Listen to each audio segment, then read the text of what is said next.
ராஜராஜ சோழன் அப்படின்னு சொன்ன உடனே ஞாபகம் வர்றது என்ன? சரியான பதில் தஞ்சை பெரிய கோவில். இப்போ அவரோட மகன் ராஜேந்திர சோழன் சொன்ன உடனே ஞாபகம் வர்றது என்ன? விட்டுட்டீங்க. இதுக்கு என்ன பதில்னு இன்னும் கொஞ்ச நேரத்தில் சொல்றேன். ஆனா நிறைய பேருக்கு ராஜேந்திர சோழனே ஞாபகம் வர்றதில்லைங்கிறது தான் கசப்பான உண்மை. ராஜராஜ சோழனை விட வலிமையில ராஜேந்திர சோழன் இன்னும் ஒரு படி மேல. அது மட்டும் இல்ல, ராஜேந்திர சோழனோட கடற்படை மாதிரி இந்திய வரலாற்றிலேயே எதுவும் இருந்தது கிடையாது. என்னங்க பெரிய ஸ்டேட்மெண்டா இருக்கேன்னு நினைக்கிறீங்களா? நான் சொன்னதுக்கு 2 ஆதாரம் இருக்கு. பூர்வ தேசம், பலகலம்.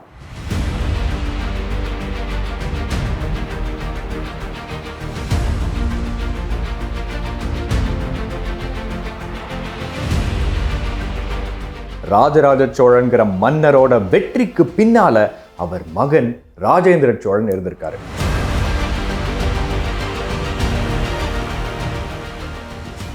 தமிழ் நண்பர்களுக்கு வணக்கம். நான் உங்கள் நண்பன் ஹேமந்த். போன வீடியோல சோழர்கள் வாழ்ந்த தீவு எதுவா இருக்கும்னு வரலாற்று ஆவணங்கள்ல தேடி அந்த தீவை நேர்ல போய் பார்த்தோம். நீங்க இன்னும் பார்க்கலன்னா கண்டிப்பா பாருங்க. இப்போ இந்த வீடியோவுக்கு 2 வார்த்தை தான் அடிப்படையா இருக்கு. பூர்வ தேசம், பலகலம். இதை வச்சு ராஜேந்திர சோழன் மாதிரி எந்த மன்னரும் இருந்தது கிடையாது, அவரோட கடற்படை மாதிரி எதுவும் இருந்தது கிடையாதுங்கிறத ப்ரூவ் பண்ண போறோம். இந்த வீடியோ முடியும் போது ராஜேந்திர சோழன் மேல உங்களுக்கு ரொம்ப ஒரு பெரிய மதிப்பு வரும். அதனால இதை விடாம கடைசி வரைக்கும் பாருங்க. இப்போ ஆதாரம் 1, பூர்வ தேசம். ராஜராஜ சோழன் என்னென்ன போர்கள் பண்ணாரு, வென்றாருங்கிறது இன்னைக்கு நமக்கு எப்படி தெரியுது? அவரோட கல்வெட்டுகள் மூலமா. கல்வெட்டுகள்ல நிறைய பகுதி இருக்கும்னு நாம ஏற்கனவே நிறைய வீடியோல பார்த்துருக்கோம்.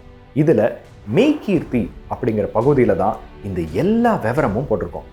ராஜராஜ சோழனோட மெய்கீர்த்தி மூலமா அவர் கங்கபாடி, தடிகைப்பாடி, நுளம்பபாடி, பாண்டிய நாடுன்னு பல நாடுகளை வென்றிருக்காருன்னு நமக்கு தெரிய வருது.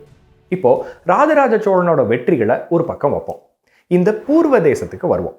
இன்னைக்கு எல்லாரும் நினைக்கிறது ஒரு மன்னர்னா எப்பவுமே போர்க்களத்துல தான் இருப்பாருன்னு.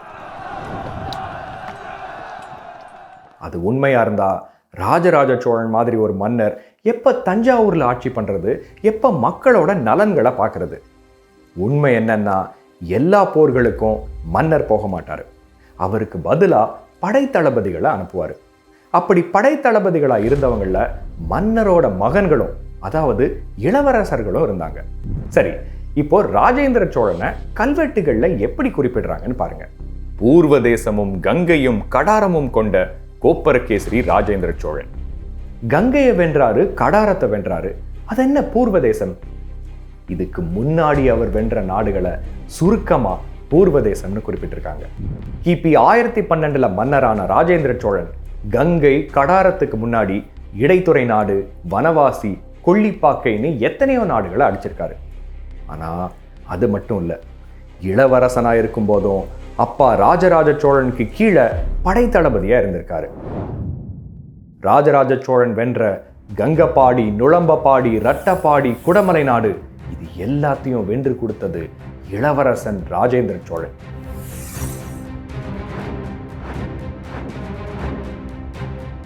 அதாம் பூர்வ தேசமும் கங்கையும் கடாரமும் கொண்ட ராஜேந்திர சோழன். அப்போ ராஜராஜ சோழன்கிற மன்னரோட வெற்றிக்கு பின்னால அவர் மகன் ராஜேந்திர சோழன் இருந்திருக்காரு. சரி, பெரிய விஷயம்தான். ஆனா இதனால மட்டும் அவரை ஒரு நிகரில்லா மன்னர்னு சொல்லிட முடியுமா? ஆதாரம் 2, பலகலம். அதென்ன பலகலம்? இதை தெரிஞ்சுக்கணும்னா ஒரு பிளாஷ்பேக் போகணும். சோழ நாட்டுல மாமன்னர் ராஜேந்திர சோழன் ஆட்சி செய்யறாரு. அப்போ ஒரு முக்கியமான விஷயத்தை உணர்றாரு. சோழ நாட்டை இன்னும் பல மடங்கு செல்வம் கொழிக்கிற ராஜ்யமா மாத்தணும்னா அதுக்கு சீ ட்ரேட், அதாவது கடல் வழி வணிகத்துல ஆதிக்கம் வேணுங்கிறத புரிஞ்சுக்கிறாரு. அதுக்கு ஒரு பெரிய நேவி, கடற்படை வேணுங்கிறதையும் புரிஞ்சுக்கிறாரு. இதை தஞ்சாவூர்ல இருந்து எப்படி சாதிக்க முடியும்? கொஞ்சம் கடலுக்கு பக்கத்துல இருந்தாதான் உடனே கப்பல்ல போய் எதிரிகளை அடிக்க முடியும். அதனால கொள்ளிடமாறுக்கு பக்கத்துல தலைநகரை மாத்துறாரு. கங்கை கொண்ட சோழபுரம் உருவாகுது. இதை எவ்வளவு ஒரு முக்கியமான விஷயமா கருதி இருந்தாருன்னா தஞ்சாவூர்ல இருந்து கங்கை கொண்ட சோழபுரத்துக்கு தலைநகரையே மாத்திருப்பாரு. யோசிச்சு பாருங்க. கங்கை கொண்ட சோழபுரத்துல இருந்து கொள்ளிடமாறு வழியா போய் கொள்ளிடம் கடல்ல கலக்கிற இடத்துல ஒரு பெரிய நேவல் பேஸ், அதாவது கடற்படை தளம் வச்சிருந்திருக்காரு. அங்க இருந்து தான் எல்லாரும் கப்பல்ல போயிருக்காங்க. இந்த நேவல் பேஸ் இருந்த இடம் தான் பிற்காலத்துல சோழர்கள் குடி போன தீவு கோட்டை. அந்த காலத்துல எல்லாரும் மாட்டு வண்டியில, குதிரையில, யானையில மட்டுமே போனாங்கன்னு நம்மள நிறைய பேர் நினைச்சிட்டு இருக்கோம். ஆனா மன்னர்களும் வணிகர்களும் மக்களும் கூட ரிவர் வாட்டர் கரண்ட்ஸ், அதாவது ஆறுகளோட வேகத்தை பயன்படுத்தி சட்டுன்னு படகுல போயிருக்காங்க. நீங்களே பார்த்தீங்கன்னா புரியும். தஞ்சாவூர்ல இருந்து தரை வழியா ரொம்ப தூரம் குதிரையை ஓட்டிட்டு துறைமுகத்துக்கு போறது சரியா, இல்ல பெருசா அலை மோதி ஓடுற கொள்ளிடமாறு வழியாவே வேகமா படகுல போறது சரியா? இந்த மாதிரி தான் பருவக்காத்து எந்த திசையில அடிக்குதுங்கிறத வச்சு கடல்ல பயணிச்சிருக்காங்க. இப்ப நான் முதல்ல சொன்ன பலகலத்துக்கு வருவோம். ராஜேந்திர சோழனோட மெய்கீர்த்தில என்ன போட்டிருக்குன்னு பாருங்க. அலைக்கடல் நடுவுள் பலகலம் செலுத்தி. கலம் அப்படின்னா கப்பல்னு அர்த்தம். அப்போ அலை மோதுற கடலுக்கு நடுவுல எத்தனையோ கப்பல்களை செலுத்தின மன்னர்னு போட்டிருக்கு. சரி, கப்பல்களை எதுக்கு செலுத்துறாரு? அவரோட முழு மெய்கீர்த்திய ஒன்னு ஒன்னா பிரிச்சு பார்ப்போம். இதுல அவர் எதையெல்லாம் வென்றிருக்காருன்னு தெரிய வருது. இதை நல்லா கவனிச்சிங்கன்னா புரியும். ராஜேந்திர சோழன் மன்னர் ஆனதுக்கு அப்புறம் 10 பெரிய வெற்றிகள் அடைஞ்சிருக்காரு. இதுல 4 தீவுகளை சார்ந்த வெற்றி. அப்போ எத்தனையோ கப்பல்களை செலுத்தி அவரோட கடற்படையை வச்சு தீவு நாடுகளை வென்றிருக்காரு. இந்த 4 தீவுலையும் ரொம்ப சுவாரஸ்யமான விஷயங்கள் நடந்திருக்கு. முதல் தீவு ஈழமண்டலம். ராஜராஜ சோழன் காலத்துல இலங்கையோட வடபகுதி மட்டும்தான் அடிக்க முடிஞ்சது. ஆனா ராஜேந்திர சோழன் தான் முழு இலங்கையையும் வென்றாரு. அது மட்டும் இல்ல, இலங்கை அரசர் 5ஆம் மகிந்தனை கைது பண்ணி அவரோட மணிமுடி, அவரோட அரசிகளோட மணிமுடி, அதாவது கிரீடங்கள் எல்லாத்தையும் கைப்பற்றாரு. இதை விடையும் ரொம்ப சுவாரஸ்யமான விஷயம்னு சொல்றேன். சில படங்கள்ல கூட பார்த்திருப்பீங்க, பாண்டியர்களோட குலதனங்களை சோழர்கள் சூறையாடிட்டு போயிட்டாங்கன்னு. அப்படி பண்ணது எந்த சோழ மன்னர்னு நினைக்கிறீங்க? ராஜேந்திர சோழன் தான். சோழர்களோட பரம எதிரியான பாண்டியர்கள் அவங்களோட குலதனமா 2 விஷயங்களை வச்சிருந்தாங்க. சுந்தரமுடி அப்படின்னு ஒரு கிரீடம், அப்புறம் இந்திரஹாரம் அப்படின்னு ஒரு மாலை. இத கடவுளே அவங்களுக்கு கொடுத்ததா பாண்டியர்கள் நம்பியிருக்காங்க. அதை வழி வழியா பாதுகாத்து சோழர்கள் தொட முடியாதபடி இலங்கை மன்னர்கள்ட்ட கொடுத்து பத்திரப்படுத்தி வச்சிருக்காங்க. ராஜேந்திர சோழன் இலங்கையை முழுசா அடிச்சு இந்த 2 பாண்டியர் குலதனங்களையும் பறிச்சுட்டு வந்திருக்காரு. சுந்தரமுடியும் இந்திரநாரமும் தொண்டிரை ஈழ மண்டலம் முழுவதும். 2வது தீவு முன்னீர் பழந்தீவு. கேரள அரசர்கள் பெரிய காவல் பாதுகாப்போட 2 விஷயங்களை இந்த தீவுல பத்திரப்படுத்தி வச்சிருந்திருக்காங்க. அவங்க வழி வழியா சூடிக்கிற மணிமுடி, அப்புறம் சிகப்பு ரத்தினங்கள் பதிக்கப்பட்ட ஒரு மாலை. இந்த தீவை வென்று இந்த 2ஐயும் ராஜேந்திர சோழன் எடுத்துட்டு வர்றாரு.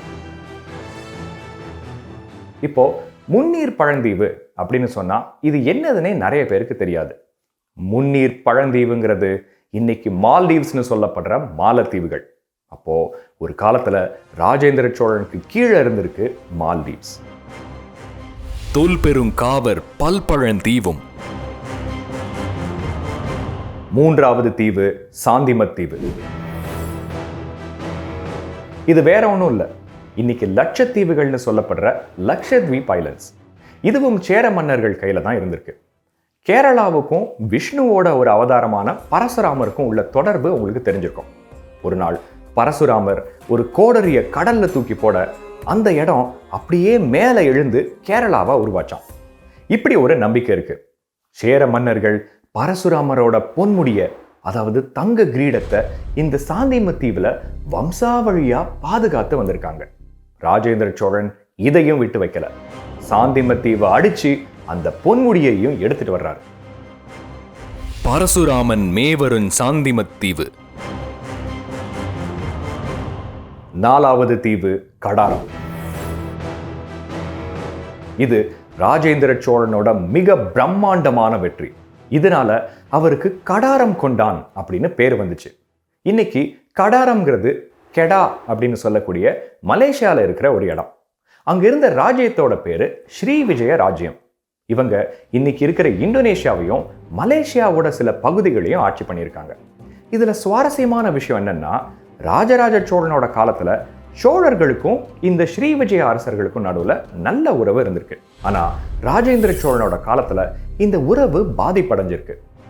மாபெரும் கடற்படையோட எத்தனையோ கப்பல்கள்ல போய் ராஜேந்திர சோழன் ஸ்ரீ விஜய மன்னனான சங்கிரம விஜயோத்துங்கவர்மனை அடிக்கிறாரு.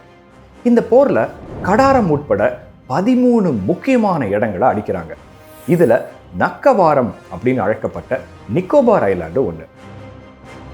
தொடுகடற் காவர் கடுமுரட் கடாரமும். இப்ப உங்க மனசுல இந்த கேள்வி வந்திருக்கும், இப்படி ஒவ்வொரு தீவா அடிச்சு என்ன பயன்? இதுக்கு பதிலா வட இந்தியா மேல போர் தொடுத்திருக்கலாமே.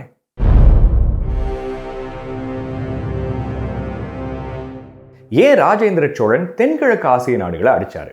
ஏன் வட இந்தியாவை அடிக்கல? இது இன்னைக்கு எல்லாரும் தப்பா புரிஞ்சிக்கக்கூடிய ஒரு விஷயம். சோழ நாட்டில இருந்து வடக்குல இருக்கிற பெங்கால் வரைக்கும் இருக்கிற நாடுகளை ஒண்ணா அடிச்சு கங்கையை வென்ற ராஜேந்திர சோழனுக்கு முழு இந்தியாவையும் அடிக்க முடியாதா? கண்டிப்பா முடிஞ்சிருக்கும்.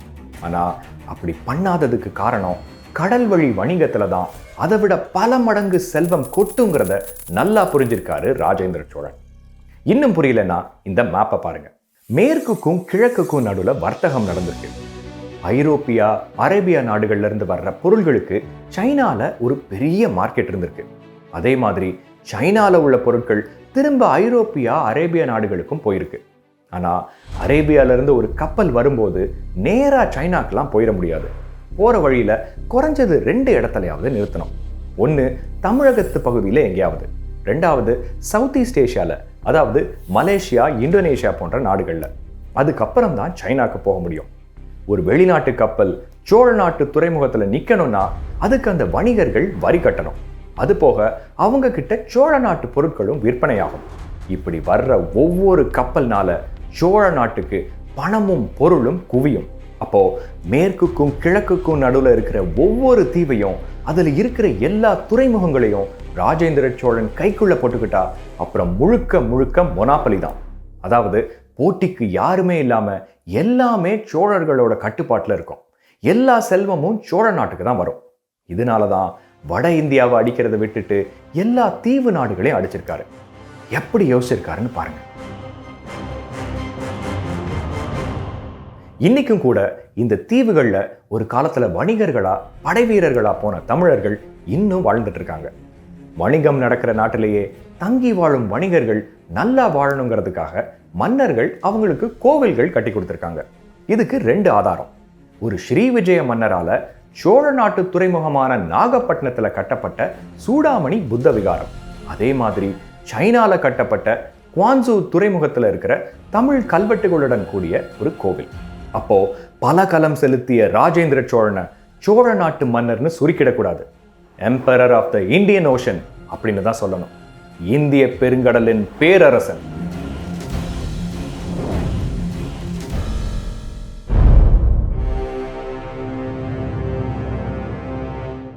சோழர்களோட கடற்படை என்னென்ன போர் யுத்திகளை கையாண்டாங்க, அவங்க மரக்கப்பல்கள் பார்க்கறதுக்கு எப்படி இருந்ததுங்கிறதுக்கு இதுவரைக்கும் எந்த ஒரு கல்வெட்டோ ஓவியமோ நமக்கு கிடைக்கல. மரக்கப்பல்கள் எல்லாம் காலத்தால அழிஞ்சிருச்சு. ஆனா 9ஆம் நூற்றாண்டுல கட்டப்பட்டு இன்னைக்கு இந்தோனேஷியால இருக்கிற போராபுதூர் அப்படிங்கிற பௌத்த கோவில்ல ஒரு கப்பல் சிற்பம் இருக்கு. இதுல இன்னும் நல்லா தெரியுது பாருங்க. இலங்கை, மலேசியா, இந்தோனேஷியான்னு எத்தனையோ நாடுகளுக்கு பல களம் செலுத்திய ராஜேந்திர சோழனோட கப்பல்களும் இந்த மாதிரி தான் இருந்திருக்கணும்.